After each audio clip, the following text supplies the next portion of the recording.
ఒకటి నుంచి ప్రారంభించారు. ఆయన షాపులో కూడా ఈ లైబ్రరీ లాగా పెట్టి పుస్తకాన్ని ఇతరులకు ఇస్తూ చదివేస్తూ ఉండేవారు. ఇది ఒక క్రమం. అప్పటి నుంచి కూడా సుబ్బారావు గారు దీనికి అట్రాక్ట్ అయ్యి సాయంత్రానికి ఆయన చేయమని. ఎందుకంటే మేము ఆయన నాస్తికుడిగా హేతువాదిగా మార్చింది కాదు. సుబ్బారావు గారు అప్పటికే రాడికల్ హ్యూమనిస్ట్ అనే English magazine MN Roy start చేసిన ఇంగ్లీష్ పత్రిక వచ్చే ఢిల్లీ ఆయన్ని రెగ్యులర్ రీడర్ అయింది. ఆ రోజుల్లోనే సుబ్బారావు గారు డిగ్రీ చదివాడు. ఆయన పోస్ట్ మాస్టర్గా సెలెక్ట్ అయ్యి ఇదైన తర్వాత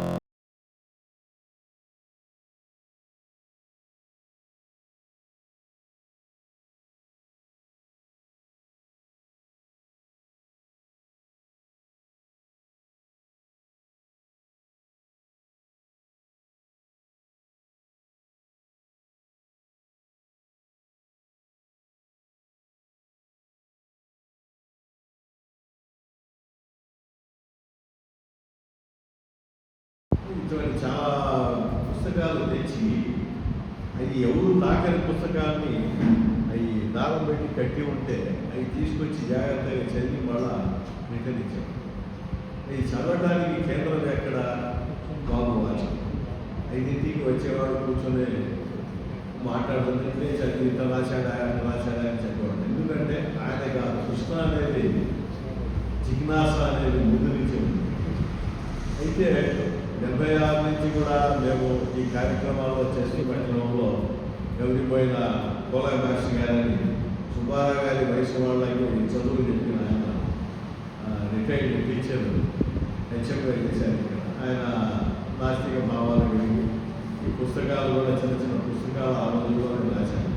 ఆయన భావాల ప్రభావం మాకు ఈ ఉద్యమానికి ఒక విధంగా పాడింది. అప్పుడు ఆయన దగ్గర చదివిన టీచర్లు కూడా ఆస్తికులుగా ఈ భావాలుగా ఉన్నవాడైన ఉద్యమ రూపం ధరించింది బట్టి హరిబాబు ఇంకా కొంత యువమిత్రులు వాళ్ళతో కలిసి చేయడం వల్ల ఆ పాత తరం వాళ్ళు కూడా ఇందులో అడాప్ట్ అయ్యారు. అట్లా ఈ ఉద్యమాన్ని మరి కాస్త ముందుకు తీసుకెళ్ళడం జరిగింది. 1976 నుంచి 86 దాకా ప్రయాణం చేస్తున్న క్రమంలో చాలామంది వచ్చారు. చాలా మీటింగులు జరిపేవాడు. నెలవారీ కార్యక్రమాలు అందరి గురించి మాట్లాడించేవాడు. ఇలా జరుగుతూ ఉంటాయి. ఏం మాట్లాడించేవాళ్ళం అంటే సైన్స్ మీద, హేతువాదం మీద, నాస్తికవాదం మీద ఈ అన్ని సబ్జెక్టు వైపుగా మాట్లాడుతుండేవాడు. అలాగే లెక్చర్లను పిలిపించి ఫిజిక్స్ లెక్చర్ గురించి కాంతి మీద మాట్లాడతాయా, కాంతి తరంగాలు ఇవన్నీ ఎలా ప్రసరిస్తాయి అని మా మిత్రుడిని పిలిపించి మీటింగ్ పెట్టించాను. ట్రావెల్స్ బంగ్లా ఉంటుంది ఆర్టీసీ బస్ స్టాండ్. ఆ ట్రావెల్స్ బంగ్లాలో పెట్టించాను. ఆయన అంటాడు, బాబు నువ్వు గురించి మాట్లాడుతున్నావు, నాకు హేతువాదం తెలియదు కదా, నువ్వు కాంతిని గురించి వాటి భూమి అణువులు పరమాణు గురించి వాటి గురించి చెప్పు, హేతువాదం గురించి మేము చెప్తామే అనేవాడు. అని చెప్పింది హేతువాదనే. కానీ ఆయన ప్రత్యేకంగా హేతువాదం అనుకుంటే ఇంకోటి అవ్వడం వల్ల ఇంత చర్చలు రోజువారీగా సాగి ఈ ప్రతి చర్చల్లో కూడా సుబ్బారావు గారు ప్రయాణిస్తుండేవారు. ఆయన కొంతకాలం ఇంకా ప్రయాణించే క్రమంలో 1980 రావడం వెంకటాద్రి గారిని అంత ముందు చూశాను కానీ మాతోటి ప్రత్యక్షంగా పరిచయం చేసుకోవాలి. సెంటర్లో నిలబడి ఉన్నాయి చూసి ఆయన రాసిన చాలాక వాటిల్లో ఆయన వ్యాసాలు చదవడం కూడా విశ్వతత్వం మీద వాటి మీద రాయడం చదివి జరిగింది. కానీ ప్రత్యక్ష పరిచయం చేసుకోవడం ఏం లేదు. ఆయన 1982లో హేతువాది పత్రికని స్టార్ట్ చేశారు. ఈ పత్రిక చీరాల నుంచి అయినా అప్పుడు ఈ పత్రికని తీసుకొచ్చి మన మిత్రుడు మార్చిన హనుమంతరావు గారు పత్రికలో తీసుకొచ్చి నాకోటి హరిబాబు కోటి పత్రిక వస్తున్నాయని పరిచయం చేశారు. మేము ఎడిటింగ్కి చర్చల్లో ఉన్నాం కాబట్టి ఒంగోలులో జరిగే అధ్యయన తరగతులు, హేతువాద అధ్యయన తరగతులు పెట్టారు. దానికి వెంకటాద్రి గారు స్పీకర్గా వస్తున్నారని గురించి నేను, కళ్యాణ్ బాబు, సుబ్బారావు గారు, మొదకొండ శ్రీరామాని గారు, మల్లెపూల రోషి గారు, గంటా రంగారావు గారు, ఇట్లా కొంతమంది మిత్రులు ఆ మీటింగ్కి వెళ్ళడం జరిగిన తర్వాత ఆ మీటింగ్ మహిళా మండలి హాల్లో పెట్టారు. విశ్వతత్వం మీద వెంకటాద్రి గారు భూమి ఎక్స్ప్లెయిన్ చేసి మాట్లాడారు.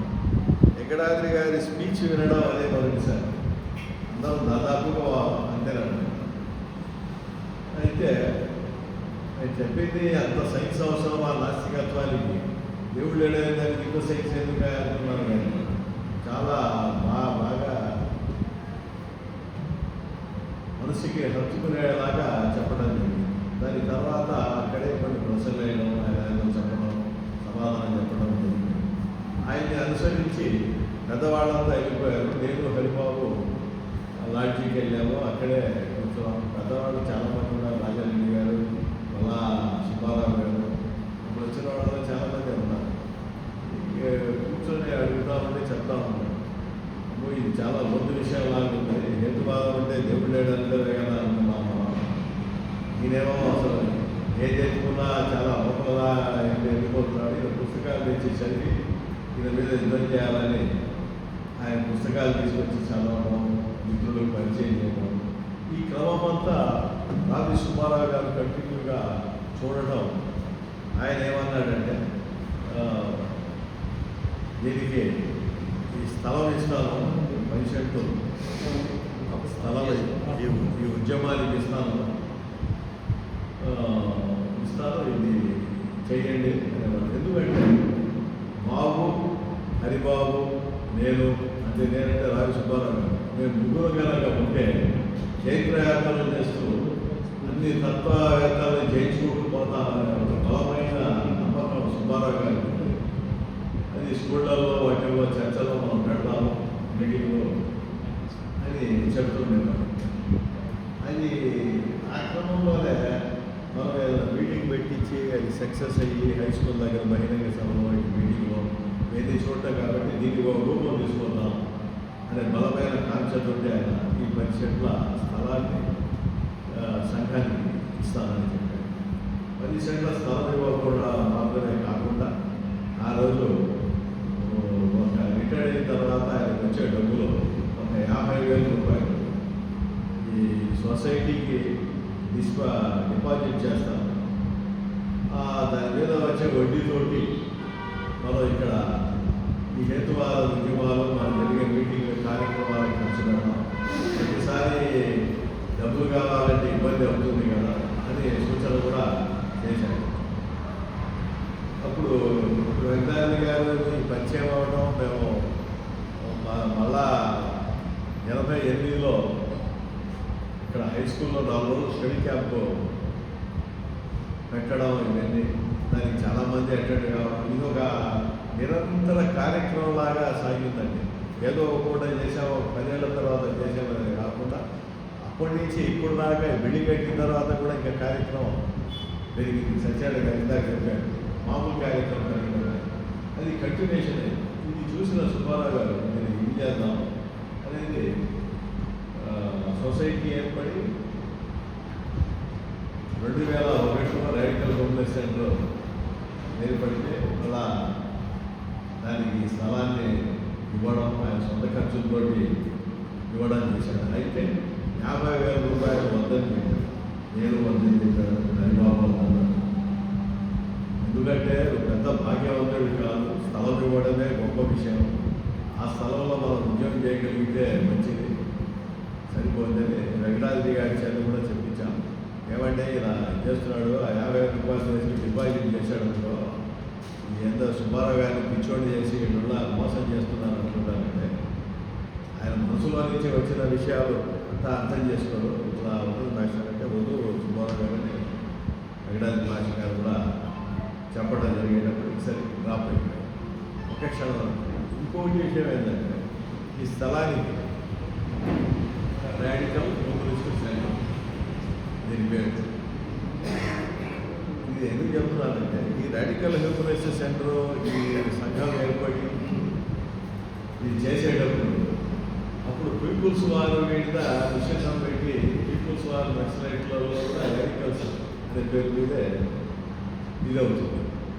ఇది నవ్యమానవాద సంఘమో లేకపోతే సైంటిఫిక్ హేతువాద మానవవాద సంఘమో ఇక్కడ పెట్టుకోకూడదని 4-5 పేర్లు సూచిస్తే వాటిలో పెడదామండి అంటే సుబ్బారావు గారు వాళ్ళు నిన్నగాక మొన్న వచ్చారా, నేను ఎప్పటి నుంచి చెబుతున్నా radical humanist పత్రికని MN Roy start చేసి 1984 నుంచి 54 నుంచే వస్తుందని, అంటే రాయి 54 చనిపోయిన ముందు నుంచే వస్తుంది. అందువల్ల ఇది పెట్టాల్సిందే. ఎందుకంటే ఆ టోపీలోళ్ళు వాళ్ళు వెనక వచ్చి గందరగోళం చేస్తే సుబ్బారావు గారు మీ ఇంటి అడ్రస్ చెప్తామేమో అని నేను గమ్మత్తుగా ఆశ పట్టించేవాడు. వాళ్ళు ఏం చేస్తారంటే తర్వాత విడాది గారు మన గురించి మన సాహిత్యం గురించి వాళ్ళకి తెలిసిగా ఏమి ఇబ్బంది లేదు, పెట్టండి అదే పేరు మీద రిజిస్ట్రేషన్ చేయండి. రాడికల్ హ్యూమనిస్ట్ సెంటర్ ఇంకోళ్ళని అదే పేరు మీద జిల్లా రిజిస్టర్ ఆఫీస్లో రిజిస్టర్ చేయించడం. ఆ హేతువాద సంఘంలో శాశ్వత సభ్యులుగా ఆ రోజు వెంకటాద్రి గారి ఆచరణలో అందరూ ఉన్నాము. రావి సుబ్బారావు గారు, కది హరిబాబు, పోతే నేను, పోతే నారాయణరాజు గారు, వత్సవాయి నారాయణరాజు గారు, 5వ వ్యక్తి బాపారావు గారు చీరాల. అంటే 4 వ్యక్తులు ఇంకోళ్ళు వాళ్ళే. బాపారావు గారిని ఒక ఆయన లాయర్ కాబట్టి ఆయన వెంకటాద్రి గారి ఆధ్వర్యంలో పెట్టడం జరిగింది. అయితే ఇంత కొంతకాలం మేము ఈ మీటింగ్లు జరపడము చేయడము ఇవన్నీ చూస్తూ ఉండగా ఆయన రావుల్లో పనిచేశారు, సంతరావుల్లో పనిచేశారు. సంతరావుల్లో మీటింగ్ పెట్టిస్తానని నేను అక్కడికి రెండేళ్ళకి రావులు అర్జునరావు గారు, గణేశ్వరం బాబురావు గారు వీళ్ళు విజయవాడ నుంచి వచ్చారు. చీరాల వచ్చి వెంకటాద్రి గారితో మాట్లాడి వాడు బస్సుకు వచ్చి రావుల్లో దిగారు. ఈ సుబ్బారావు గారు కూడా అక్కడే ఉన్నాడు, అక్కడే ఆగాడు. మేము ఇక్కడి నుంచి నేను సత్యనారాయణ గారు ఇంకా గంటా రంగారావు గారికి వెళ్ళడం జరిగింది. అక్కడ బహిరంగంగానే కూర్చుని వేసి వీడి అంత ఇంట్రెస్ట్. అదే కాకుండా ఈ ఉద్యమాలే కాకుండా ఇంకోటి ప్రధానంగా ఎక్కువ చెప్పేది ఏంటంటే భూమిలో నీటి శాతం పెరగాలి ఉండాలంటే ఇంకుడు గుంటలు చేలల్లో ఉన్న చెరువులు కానీ గుంటలు కానీ ఎప్పుడు నీటితోటి కనుక ఉంటే భూమిలో తేమ శాతం పెరిగిందని బలంగా చెప్పేవాడు. ఆ కార్యక్రమంలో ఆయన ప్రత్యేకంగా ఒక మనిషిని పిలిపించి జాయింట్ రిజిస్ట్రార్కి చేసిన బస్ స్టాండ్లోనే మీటింగ్ పెట్టించారు. ఆ మీటింగ్కి కార్యకర్తలు కూడా నేను ఆయన మనుషుల్ని తీసుకొస్తాడు తప్ప ప్రతిభా కార్యక్రమాలను చూసుకుంటాను అన్నట్టుగా ఉన్నారు. అంత ఇంట్రెస్ట్ ఏ పని చేసినా. రెండోది ఆయన ఆర్డినరీ పర్సన్ అంటే కేరళలో జరిగిన మీటింగ్లు కానివ్వండి, బాంబేలో జరిగినవి కానీ, ఢిల్లీలో జరిగినవి కానీ, రాష్ట్ర వ్యాప్తంగా జరిగిన ప్రతి మీటింగులో కూడా దాదాపుగా సుబ్బారావు గారి సెలవు ఉన్న రోజైతే కంపల్సరీగా వచ్చేవాడు. సెలవు రిటైర్ అయిన తర్వాత ఇక కంటిన్యూగా ఇట్లా చేయడం జరిగింది. ఆయన రిటైర్డ్ అయ్యే సందర్భంలో కూడా radical humanist centre equal address పెట్టాడు. ఆయన పెన్షన్ కానీ ఉత్తరాలు కానీ ప్రత్యుత్తరాలు కానీ ఇది ఏమనేవాడు దీన్ని, ఇది రాష్ట్రానికో దేశానికో కాదా ప్రపంచానికి సంబంధించింది ఇది అనేవాడు. నిజంగా ఇవాళ ప్రపంచానికి సంబంధించిన నాలెడ్జ్ హబ్బంతా ఈక్వల్లోకి వచ్చింది. సత్యనారాయణ గారు చెప్పింది యథార్థం. ఎందుకంటే మనం ఇక్కడ ఉన్న మిత్రులు చాలామంది బాంబే వెళ్ళాము. బాంబేలో అప్పుడు IHU తరఫున సభలు జరిగింది. ఇప్పుడు వాళ్ళ కార్యక్రమాలు ఏంటి, ఈ లిటరేచర్ ఇవన్నీ పోయి గుర్తు విషయంలో ఇవన్నీ చేసేవాళ్ళు లేక లాస్ట్కి ఆ పని చేస్తున్నారు. ఇది బాడీ జరిగింది. అందువల్ల లాస్ట్కి ఆల్ ఇండియా మొత్తానికి ఇంకోళ్ళే సెంటర్ మాదిరిగా అవి ఏది తాత్వికంగా ఈ ఫిలాసఫీని ఇది పుస్తకాలని ఇవన్నీ చేయడం ఇది సుబ్బారావు గారి చలవే వాస్తవం. ఆ రోజున ఈ బిల్డింగ్ నిర్మాణం టైంలో కూడా ఇది అంత తేలిగ్గా కాలేదు. మిత్రులకు చాలామంది ఇంకొచ్చు మాకు కొంత డబ్బులే కలెక్ట్ అయింది. కొంత డబ్బులు కలెక్ట్ అయితే మేమేమనుకున్నామంటే 25,000 ఆ రోజుల్లో 25,000 అంటే ఎక్కువ డబ్బు. 5,000 ఉత్సవాయి నారాయణరాజు గారు ఇచ్చారు.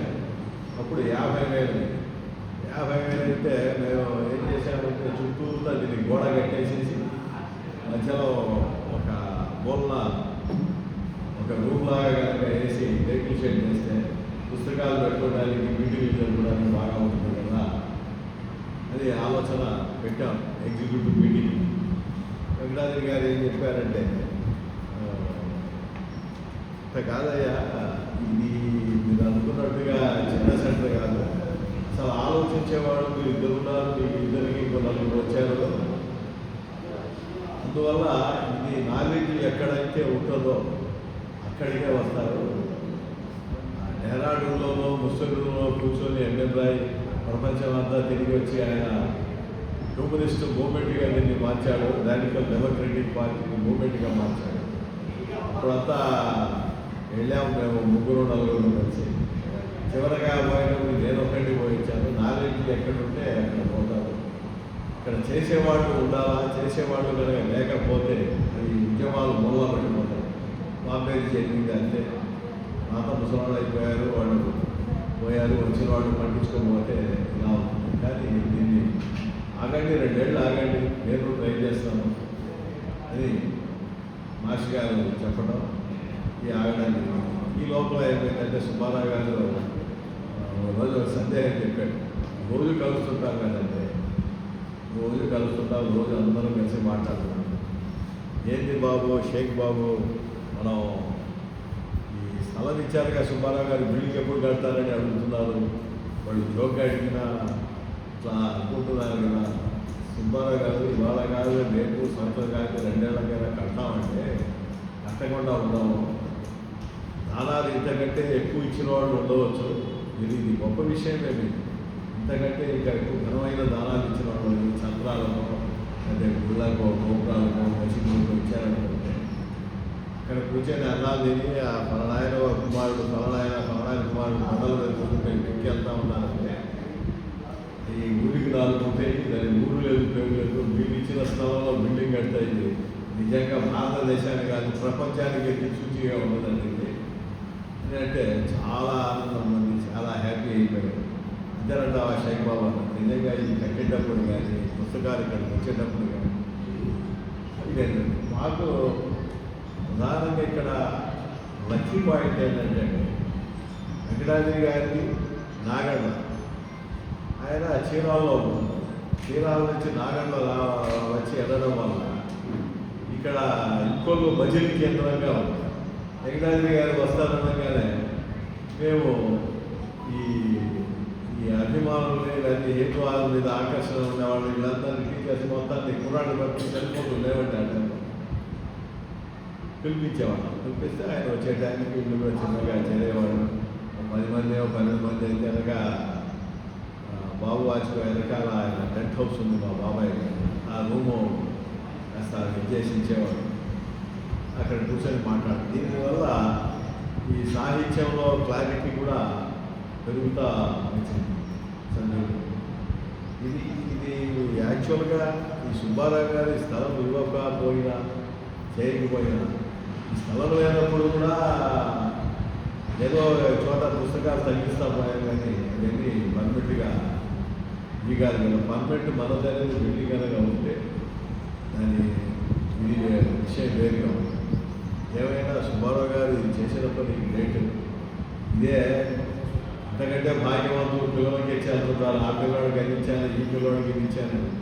దాని తర్వాత వాడి పిల్లలు పట్టించుకుంటున్నారా లేదా, మేము రావడానికి టైం లేదు. విదేశాల్లో ఉంటే మాకు రావడానికి టైం లేదు, కానీ ఆ కార్యక్రమాలు నువ్వే చేయమని వాళ్ళు కూడా మనం చూస్తున్నాం. అది జరిగిన సంఘటన.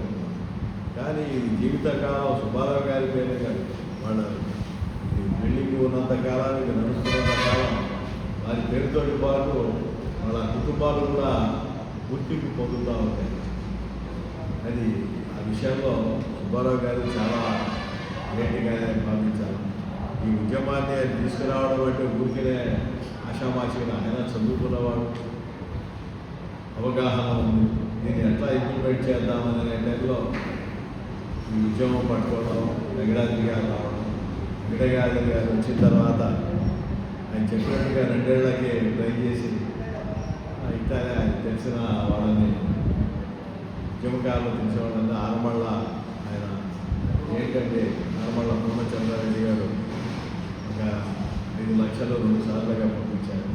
ఒక 5 లక్షలు వసూలు చేసి ఈ కింద అంతమటికి ఒక బిల్డింగ్ ఏర్పాటు చేయడం జరిగింది.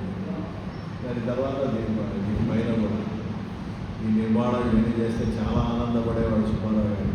చివరి దశలో ఆయన ఏమైందంటే తక్కువ వచ్చి అది క్యాన్సర్ సింప్టమ్స్ నిలబడి కొంచెం ఇబ్బంది పడ్డాడు. క్యాన్సర్ అని అనుకోవడం వల్ల నాకేదా కుర్రాడిని అంటాడు కానీ చూసుకోడు.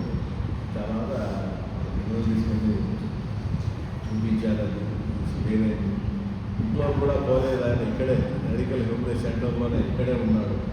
చివర ఇక్కడే వైద్యం చేయించుకుంటూ చివర రేపు లేదు ఎల్లుండి చనిపోతాను అనగా మన పెద్ద అబ్బాయిని పిలిచాడు.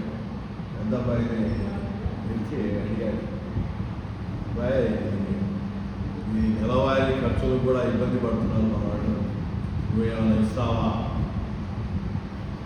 అంటే నీ ఇష్టం నాన్నగారు అన్నాడు. ఇష్టం నాన్నగారు అంటే ఒక 20,000 ఇచ్చాడు. అప్పుడు 20,000లో 5,000 ఇచ్చాడు. 5,000 తీసుకొచ్చి రూమ్లో ఉన్న ఆయన బయటికి వచ్చి కూర్చొని హాల్లో 5,000 ఇచ్చాను మా వాడు ఇంకో 15,000 ఇస్తాడు. అంటే ఈ ఉద్యమం వేళలా ఈ చేస్తున్న వర్క్ వేళలా ఆయన ఆసక్తి సుబుద్ధిని గురించి అడిగారు. సుబుద్ధి అంటే మన సుబ్బారావు గారి 2వ అబ్బాయి. ఆయన్ని గురించి ఈ ఎక్కడన్నా ఏం చేయి హ్యూమనిస్ట్ సెంటర్ని వదిలిపెట్టబాకు, ఇక్కడే వచ్చి వాళ్ళు చెప్పే మాటలు వినుని కనుమవుతామని ఆయన చెప్పేలాడు. అంత గొప్ప మనిషి ఆయన. ఎవరి యొక్క గొప్పతనం ఏమిగానే లేకపోతే ఇవన్నీ ఏమైపోతాయో ఆ క్రమంలో ఇవన్నీ చాలా చేశాను. ఈ సందర్భంగా ఏం మాట్లాడమంటారు దక్షిణ? ఇంకా 10 నిమిషాలు 10 నిమిషాల్లో అయితే అటు సరిపోయింది.